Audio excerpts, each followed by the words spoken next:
Bueno, hermanos, como verán, ya quedan escasos versículos de esta primera carta. Estamos llegando al fin. Y Dios quiere, hermanos, que ya llegando a estos tramos finales, les animo a que puedan meditar en todo lo que esta carta nos ha estado dejando, enseñando, y que nuestro pensamiento, el pensamiento de cada uno de ustedes esté siendo cambiado. Porque si escuchamos y persistimos en nuestro pensar, sinceramente la obra del Señor va a demandar obediencia en cada uno de nosotros. Entonces, que sigamos meditando en todo lo aprendido, que su forma de ver y de vivir el cristianismo esté siendo moldeado a los diseños de nuestro Dios. Mis hermanos, a través de esta carta ustedes ya saben que la iglesia en Éfeso estaba en un desorden por el descuido que los hermanos habían tenido acerca de la palabra de Dios. Pablo les había enseñado la sana doctrina. Esta iglesia fue fundada ahí con la predicación del apóstol Pablo, enseñados por él, guiados por él, pero en su descuido y en no prestar atención a las advertencias que incluso Pablo les había dado, esta iglesia había caído en un desorden. El no prestar atención trajo consigo que cada quien viviera como bien le parecía. Y es por eso que Pablo le escribe esta carta a Timoteo. Él lo deja ahí a Timoteo y luego le escribe para que corrija lo que este pueblo había descuidado, que corrija las desviaciones, recordándoles a todos los creyentes en la iglesia de Éfeso todo el consejo de Dios. Incluso advertirles de esos falsos maestros que habían surgido y de sus destructivas enseñanzas. Prácticamente en toda esta carta hemos visto que Pablo toca todo aspecto de la vida del creyente, tanto de hermanos como hermanas. ¿Y para qué lo está haciendo? Para que todos vuelvan al diseño original, para que sepan cómo deben conducirse en la casa de Dios, que es la iglesia del Dios viviente, columna y baluarte de la verdad, decía una parte de esta carta. Y entonces Pablo, con este deseo de que la iglesia vuelva al diseño de Dios, Pablo no quiere olvidarse de nadie, ya que, como dije en una ocasión, cuando el evangelio empezó a esparcirse por distintas regiones, ciudades y países, personas creían en el evangelio, tanto judíos como griegos, tanto esclavos como libres, tanto amos y también ricos y pobres, varones y mujeres eran rescatados de su vana manera de vivir, eran rescatados de las tinieblas y pasados a la luz de Cristo. Entonces, en este ánimo, Pablo, antes de finalizar, no quiere olvidarse y entonces le deja estas instrucciones a Timoteo para que pueda hablar y exhortar a los hermanos ricos de la iglesia en Éfeso.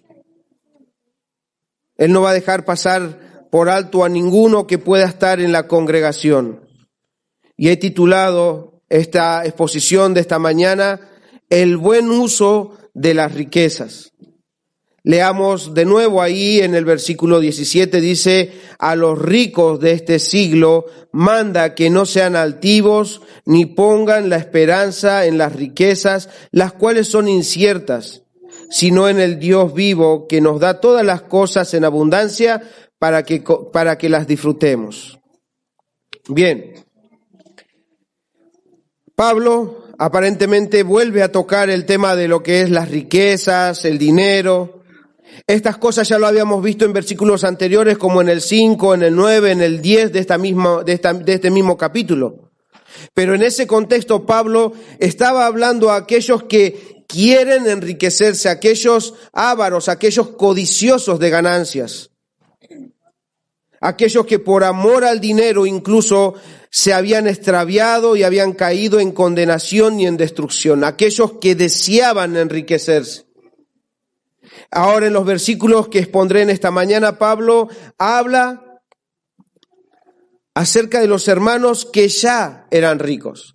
No aquellos que quieren enriquecerse, sino aquellos que ya en ese contexto, en ese momento específico, eran ricos en la iglesia de Éfeso. Pero antes de empezar con la exposición, quiero que desechemos algunos conceptos o pensamientos que nos va a ayudar a prestar atención, porque como bien ustedes escucharon, Pablo dice a los ricos de este siglo. Entonces necesito primeramente despejar algunas dudas para ver a quién va dirigida esta enseñanza.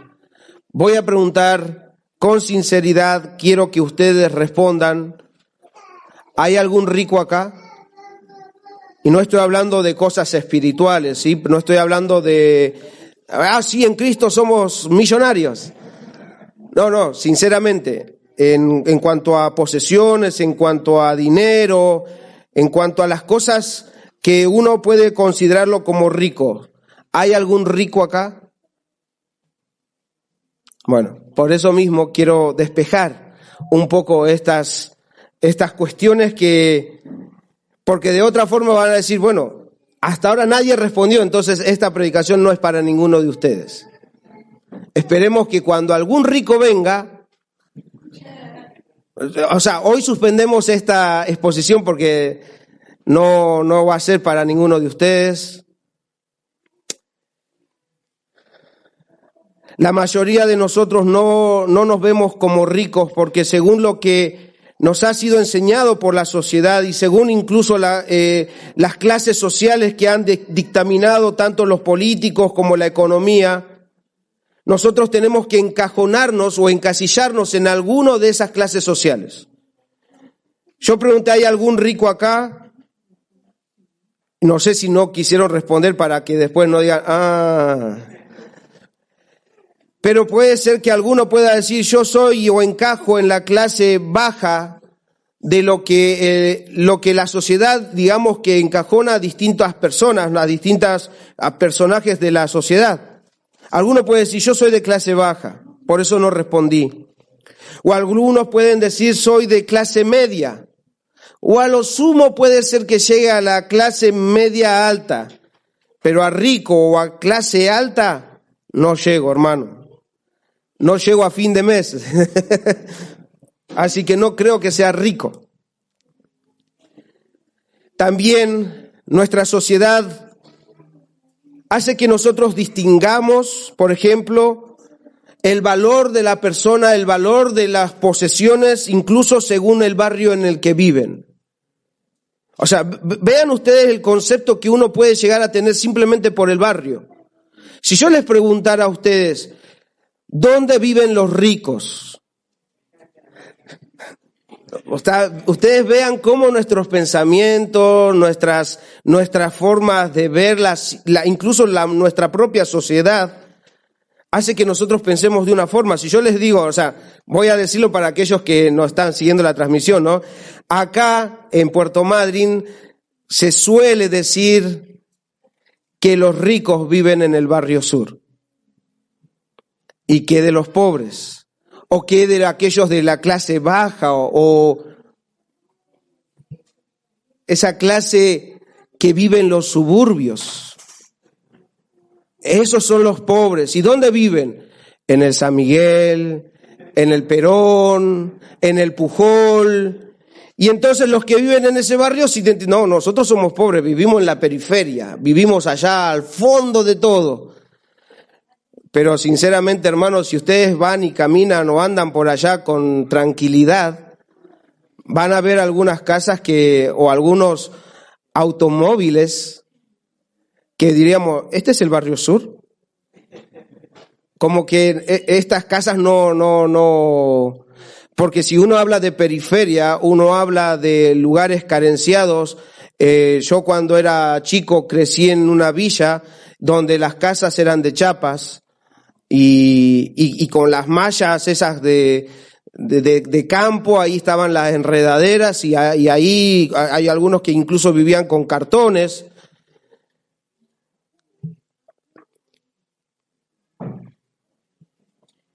Entonces, ¿Qué es lo que quiero decir con estas preguntas? Porque estos conceptos que yo les estoy preguntando, que puede parecer graciosos, son conceptos que están en nuestra mente, ¿eh? Por eso automáticamente, ¿hay algún rico acá? No. No, acá no hay ricos. Allá en el barrio sur, sí, allá. Llevemos el púlpito al barrio sur y prediquemos allá. No. Eso es lo que nos enseña la sociedad, eso es lo que, con lo que nosotros crecemos, pero la Biblia debe transformar nuestros pensamientos. Y no voy a ir tan lejos, simplemente ahí en el mismo contexto, los pasajes que nosotros estamos aprendiendo, rico sería aquella persona que tiene más de lo que necesita para vivir. Rico sería alguien que tiene más de lo que necesita para vivir.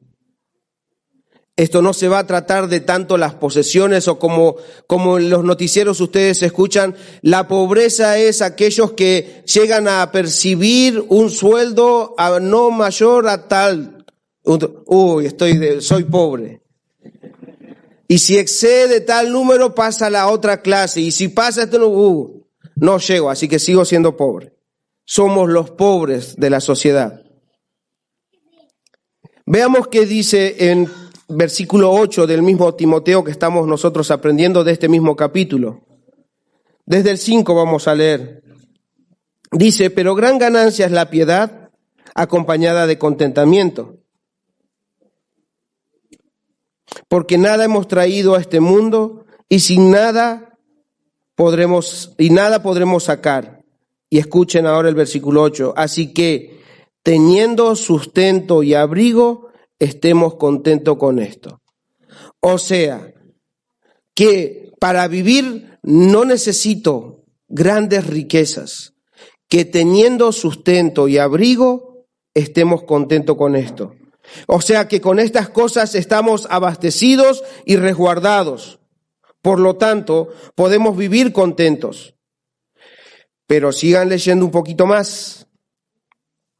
Porque va a mostrar a aquellos que no están contentos con esto, con el sustento y el abrigo. Versículo 8. Porque los que quieren enriquecerse caen en tentación y lazo y en muchas codicias necias y dañosas. O sea, que no me conformo con lo que tengo ahora, que para mí el sustento y el abrigo no es suficiente. Yo necesito algo más. Ahora bien, hermano y hermana, si tienes más de lo necesario que es para vivir como el sustento y abrigo, eres rico. Porque los que quieren más del sustento y abrigo, dice Pablo, quieren enriquecerse. O sea que si cada uno de ustedes tiene más de aquello que es el sustento y el abrigo, son ricos. Pero entonces no deben tener miedo el decirlo, hermanos. Porque primeramente no es pecado tener riquezas o posesiones. Por eso es que la exposición de esta mañana no debes pensar que es para el del barrio sur. Es para cada uno de nosotros, hermanos. Porque si yo preguntara ¿hay algún pobre? Por ahí alguno pueda atreverse a contestar, pero teniendo sustento y abrigo podemos vivir, porque es el Señor el que nos provee. Ahora, con esto estoy diciendo que no deben tener más nada. Vamos a escuchar un poco todo el contexto que vamos a estar viendo esta mañana, porque a veces somos extremistas, ¿no? De decir, bueno, entonces no tengo que tener nada. Entonces, lo primero que quise aclarar para despejar dudas y ustedes estén atentos a la predicación, porque en serio, si no se consideran ricos, van a estar pensando que esta predicación es para otros, entonces no van a prestar atención. Presten atención, hermanos. Y lo segundo que quiero aclarar, antes de comenzar,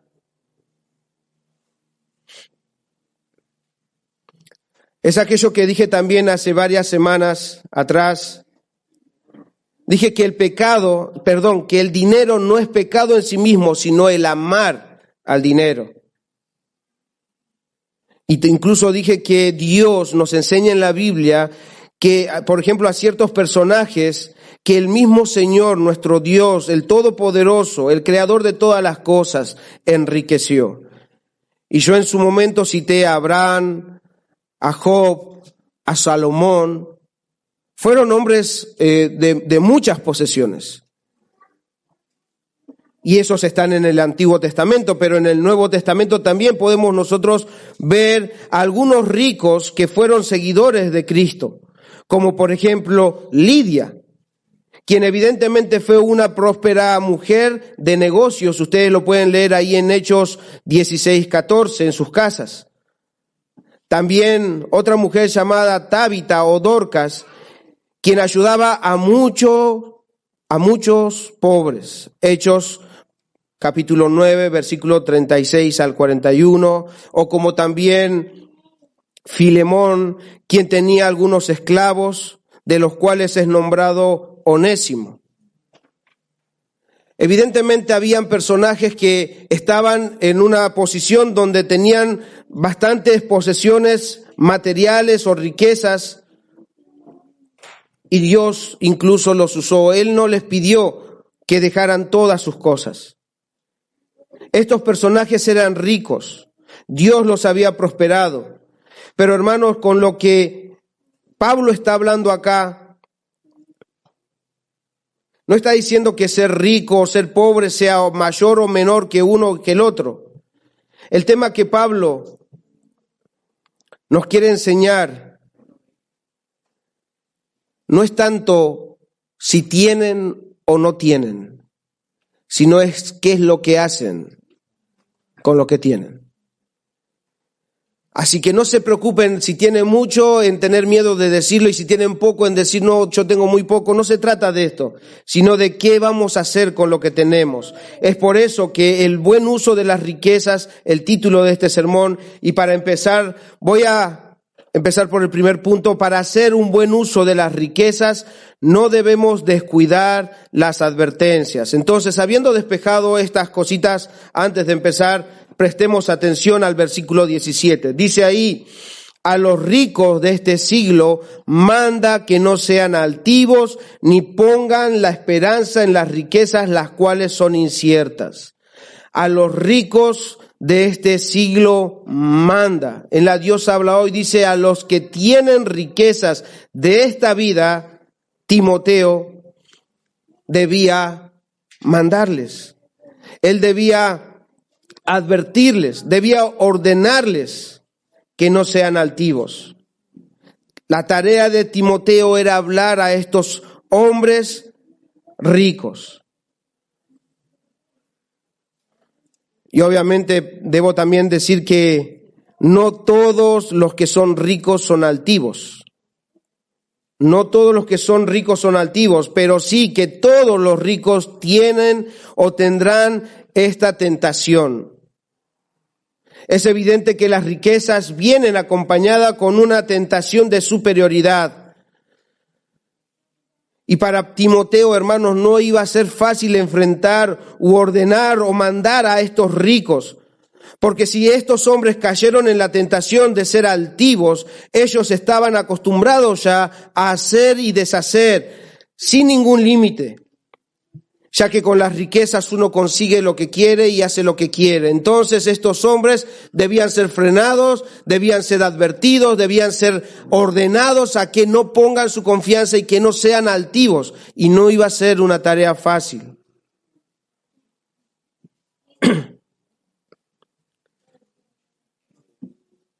Cuando una persona es altiva, se cree dueño de todo lo que tienen y se olvidan que Dios, quien los rescató, les dio todas esas cosas para que sean mayordomos de los recursos que Dios da. Se olvidan de estas cosas. Y es por eso, mis hermanos, que si no atendemos a estas advertencias, las riquezas pueden hacerte altivo, o sinónimos de altivo te pueden hacer un altanero, un arrogante, orgulloso, soberbio. Un hermano dice que altivo es aquel que se cree superior a los que le rodean por su posición social o económica o por alguna cualidad especial y que lo demuestra con un trato distante o despreciativo hacia los demás. Altivo, en otras palabras, es tener una elevada opinión de uno mismo.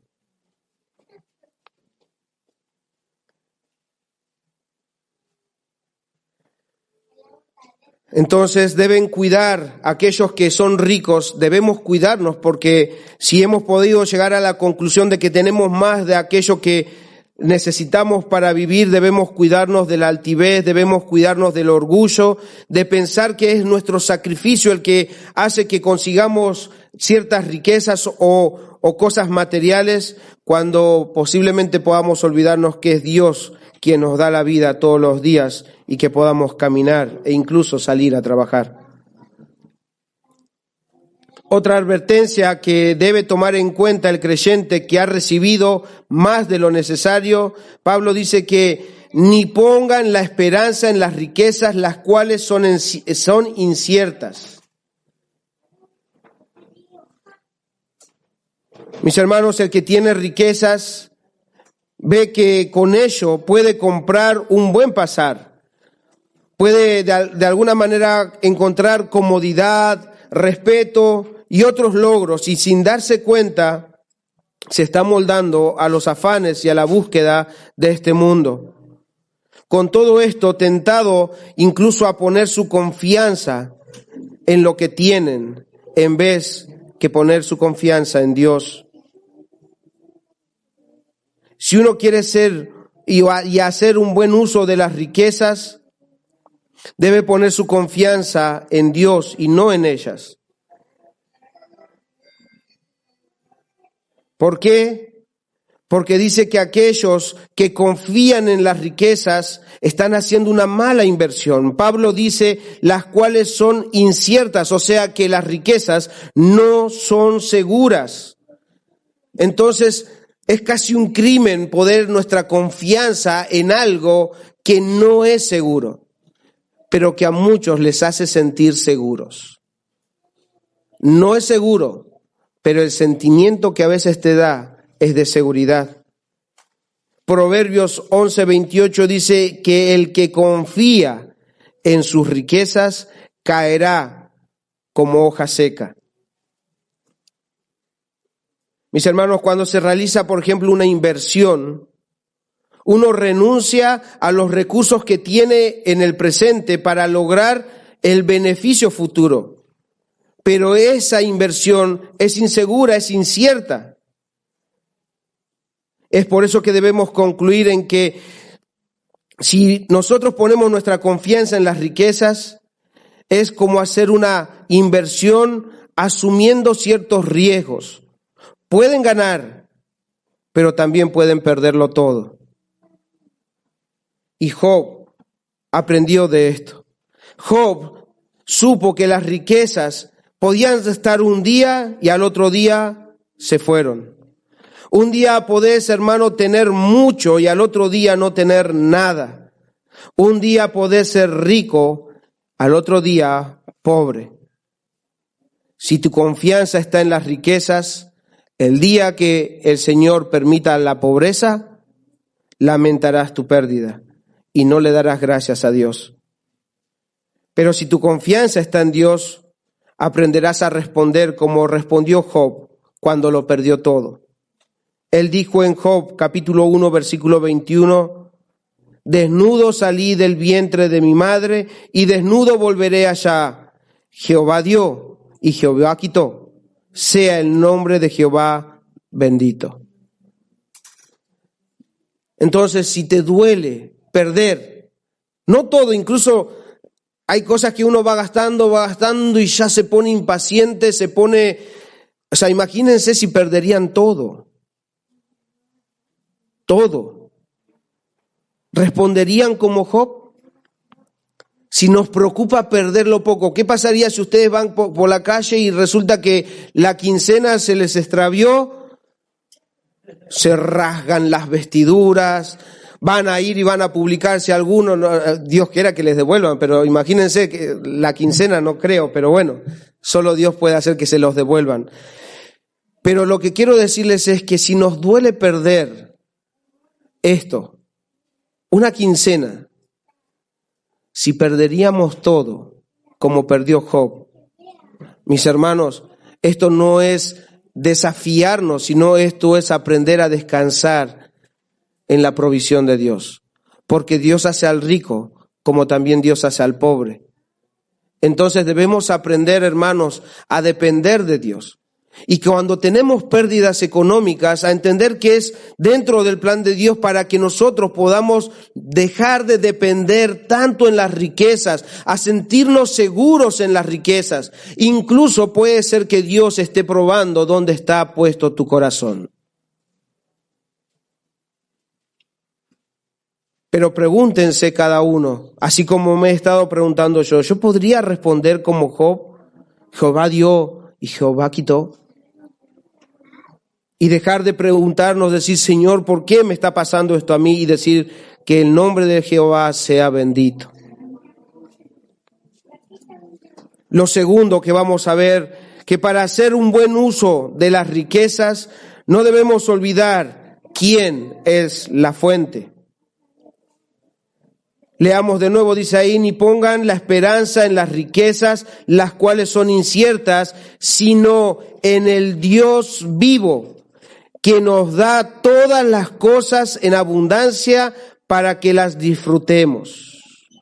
Y no está hablando del disfrute que uno puede imaginarse o pensar según la sociedad. Pero ¿quién es el que las da?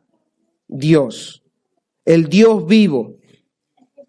Mis hermanos, si el resto según el contexto que venimos viendo, si el resto de los hermanos debían huir de la codicia y contentarse con el sustento y el abrigo, que es que Dios también lo produce y lo da, los ricos deben huir del orgullo de las riquezas, deben correr de la falsa confianza.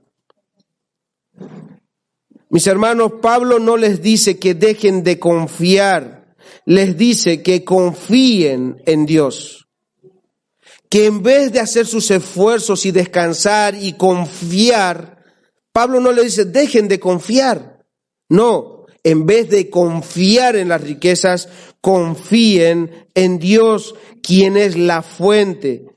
De Él proviene todo lo que tenemos, hermanos, y debemos ser agradecidos y no arrogantes, no orgullosos por lo que tenemos. Porque lo que tenemos ha sido provisto por Dios. Primera de Corintios 4:7, Pablo, hablándole a los corintios, dice, ¿por qué? ¿Quién te distingue? Pregunta él. ¿O qué tienes que no hayas recibido? Y si lo recibiste, ¿por qué te glorías como si no lo hubieras recibido? ¿Qué tienen, hermanos, hoy? Dígame algo, una sola cosa que tengan y que no hayan recibido de Dios. Una sola cosa. ¿Y por qué a veces nos creemos que nosotros lo logramos, que nosotros lo conseguimos?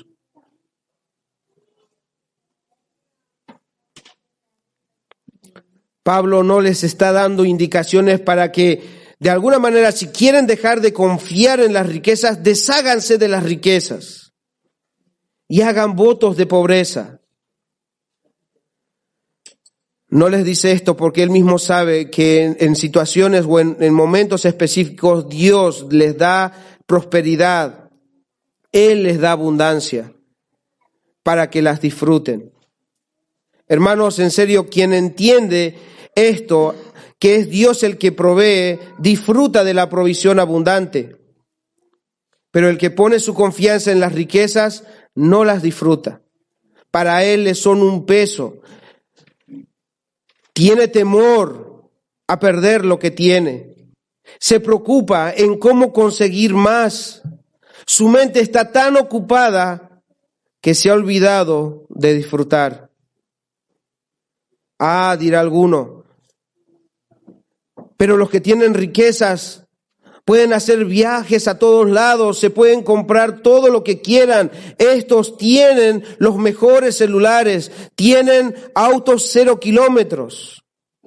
Para no seguir abundando en esas cosas materiales, mis hermanos, grandes y jóvenes, si para ustedes el disfrutar es eso, creo que se han estado dejando llevar por los malos deseos de la carne y han sido influenciados por lo que el mundo está codiciando. Eso no es sinónimo de disfrutar. A veces incluso esa gente que tiene muchas posesiones, no es que van de viaje para disfrutar, sino para por ahí escapar de esa realidad que los preocupa tanto.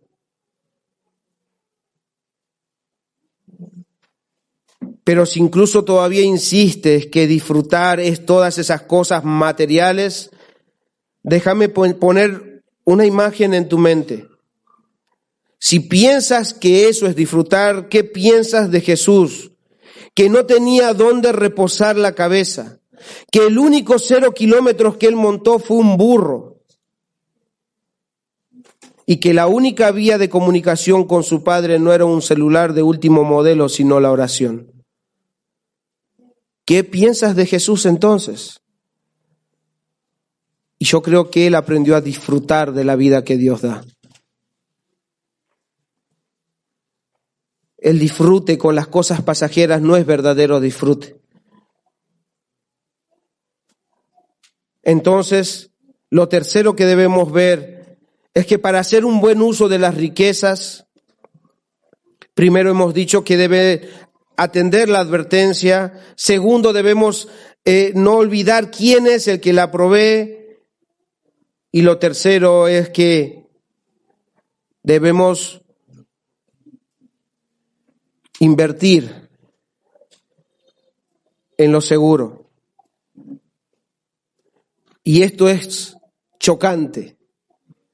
Invertir en lo seguro, normalmente uno invierte para recibir ganancias, uno da para recibir, pero mejor es dar que recibir.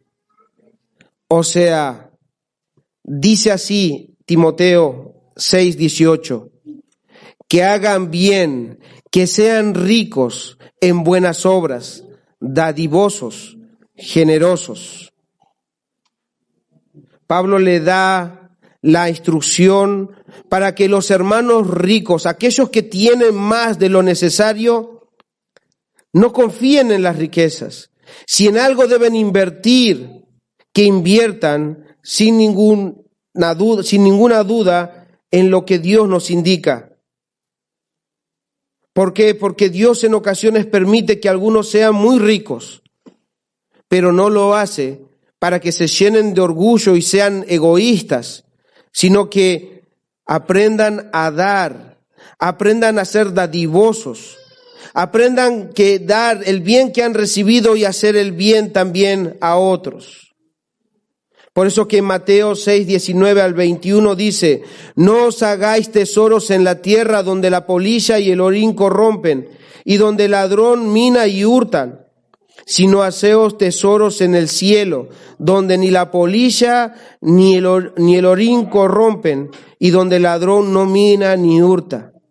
Porque donde esté vuestro tesoro, allí está vuestro corazón. Hay un lugar seguro de inversión. Las inversiones terrenales son inciertas, pero las inversiones celestiales son eternas y seguras. Y es por eso que debemos aprender a despojarnos. Y por eso les decía que es chocante, porque normalmente estamos acostumbrados a retener, no a dar. Pero cuanto más acumules, mi hermano, mi hermana, más te costará dar. Cuanto más inviertas en la tierra, más difícil será despojarte de las riquezas.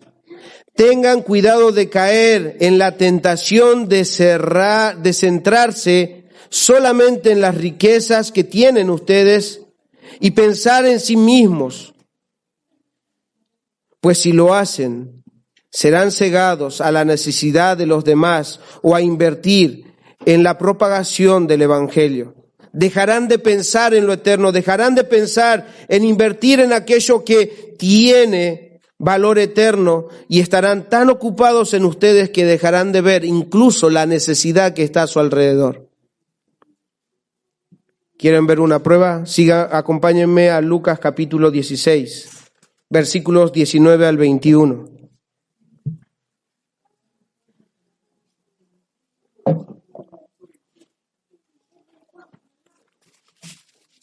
Dice así: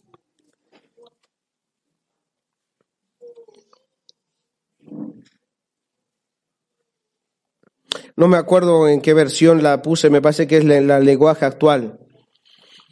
Había una vez un hombre muy rico. Escuchen, niños y grandes y jóvenes, por favor. Jesús hablando dice: había una vez un hombre muy rico que vestía ropas muy lujosas, hacía fiestas todos los días y servía las comidas más caras.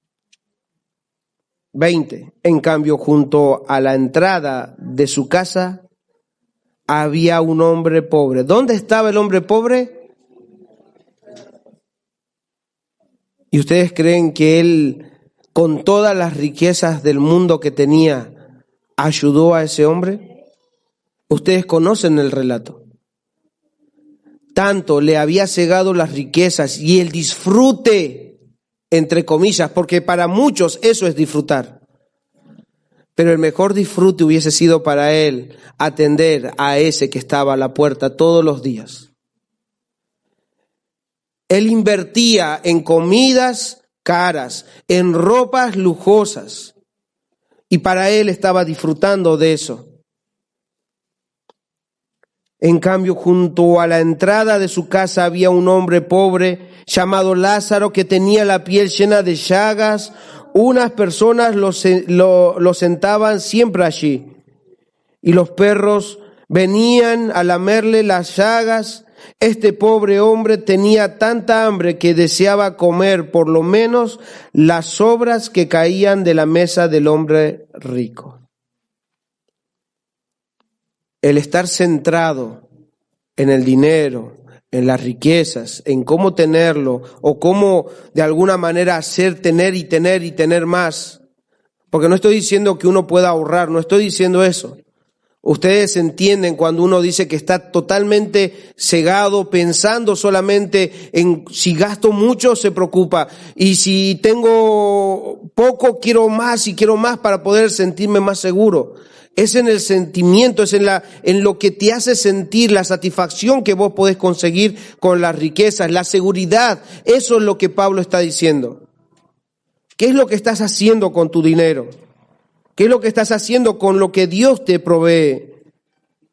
¿Estás viendo a tu alrededor? ¿Estás viendo de invertir solamente en cómo obtener más riquezas o estás también invirtiendo en aquello que es eterno? Porque ahí afuera hay hombres llenos de lepra, llenos de llagas, llenos de pecado, que debemos nosotros invertir para que el Evangelio, para que su reino sea expandido a otras personas y vengan a Cristo Jesús.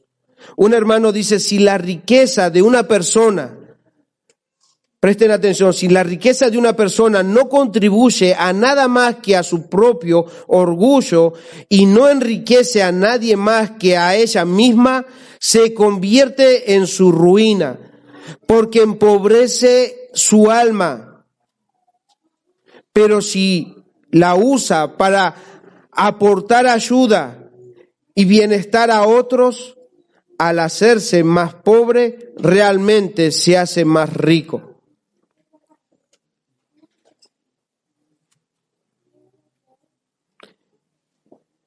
Se hace más rico en las cosas del tiempo y en las de la eternidad.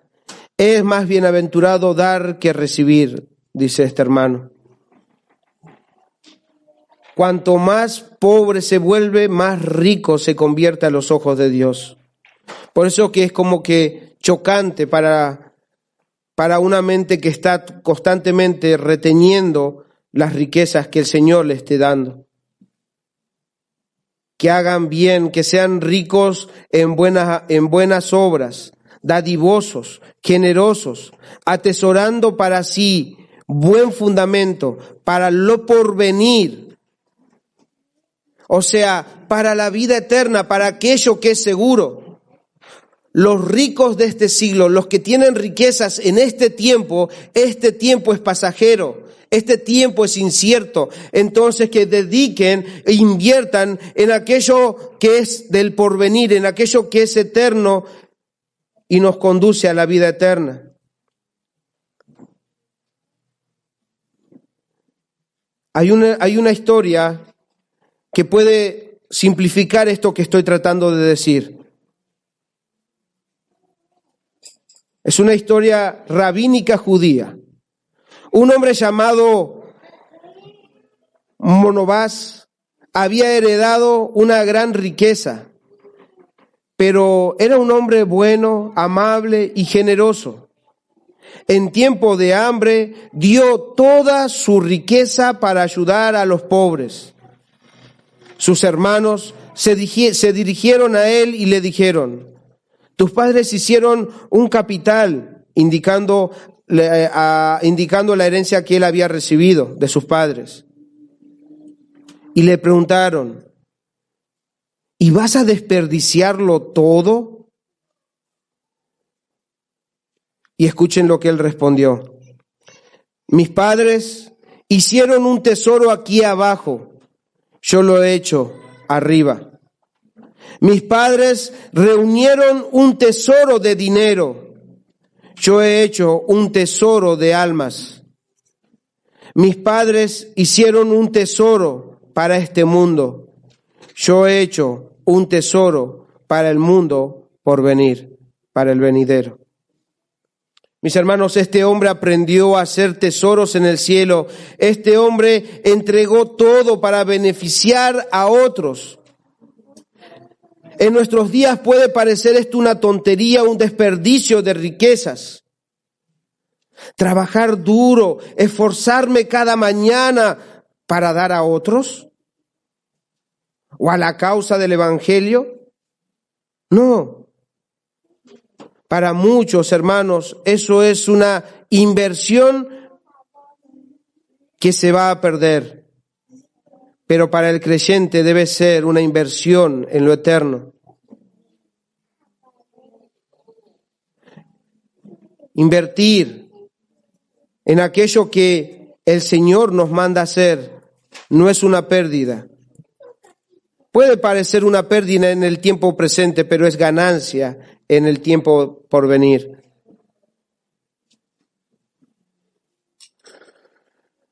¿Y qué es esto si lo pudiera resumir? No es otra cosa que imitar a nuestro Señor Jesucristo. Jesucristo, que era rico, se hizo pobre. Él dio todo para que nosotros seamos enriquecidos. Jesús se despojó para hacernos el bien, para hacernos bien. Él se despojó. Y como leíamos hoy en Tesalonicenses, los tesalonicenses vinieron a ser imitadores de Pablo. Pablo era imitador de Cristo y nosotros debemos ser imitadores del Señor Jesús. En Filipenses capítulo 2, versículo 5 en adelante dice: haya pues en vosotros, el apóstol Pablo hablándoles a los creyentes le dice: haya pues en vosotros este mismo sentir que hubo también en Cristo Jesús, el cual siendo en forma de Dios no estimó ser igual a Dios como cosa que aferrarse, sino que se despojó a sí mismo tomando forma de siervo, hecho semejante a los hombres, y estando en la condición de hombre se humilló a sí mismo, haciéndose obediente hasta la muerte y muerte de cruz. Que haya en nosotros el sentir que hubo en Cristo Jesús. Él se despojó, hermanos. Y no estoy hablando de, esto es específico, está hablando de las riquezas. Pablo está diciendo que no confíes en las riquezas, en las posesiones. Debemos despojarnos para beneficiar a otros, así como lo hizo Jesús. Y ahí dice que Él se humilló a sí mismo, haciéndose obediente hasta la muerte y muerte de cruz.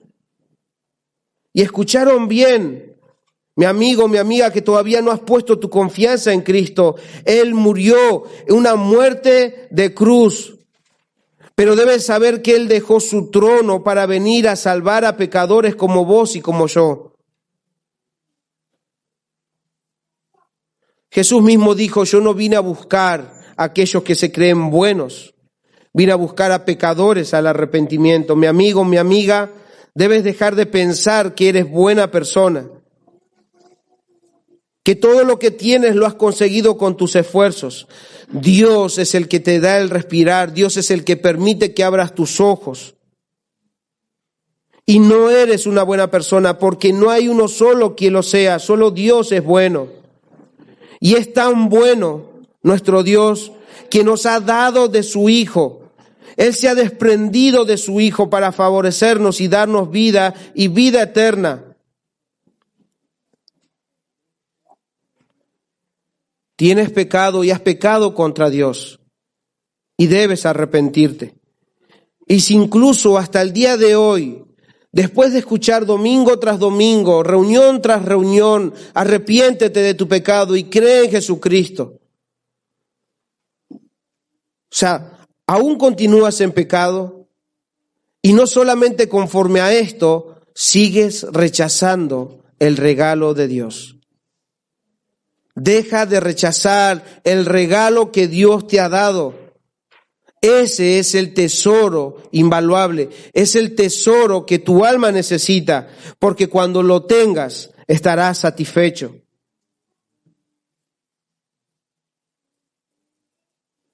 Entonces Jesús murió para que todo aquel que confía en Él, en su obra, en esa muerte de cruz, y todo aquel que se arrepienta pueda ser perdonado.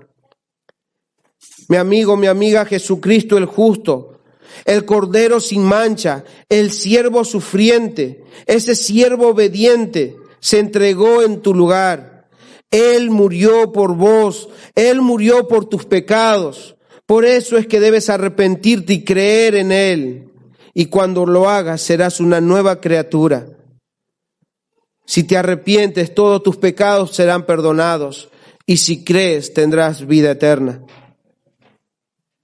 Debes venir a Él en arrepentimiento y fe. ¿Y qué de nosotros, hermanos? Debemos seguir poniendo nuestros ojos en Jesús. Debemos imitarlo a Él.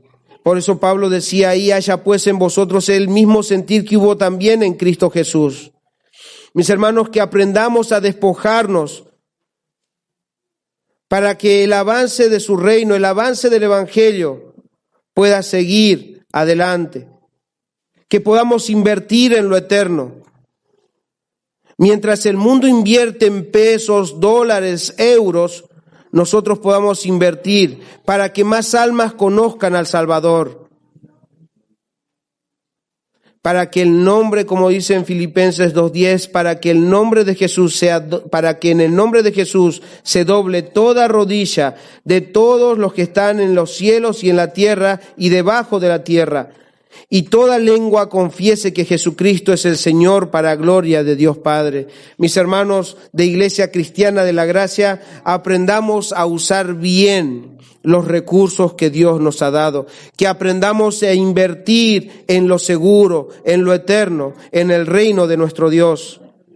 Que podamos nosotros despojarnos, pero no viendo esto como una pérdida, sino como una ganancia. Que aprendamos a imitar a nuestro Señor Jesucristo, que siendo siervo fiel, se humilló hasta la muerte. Que podamos nosotros trabajar en esto, que podamos nosotros dar a conocer su nombre y para que Él pueda recibir toda la gloria.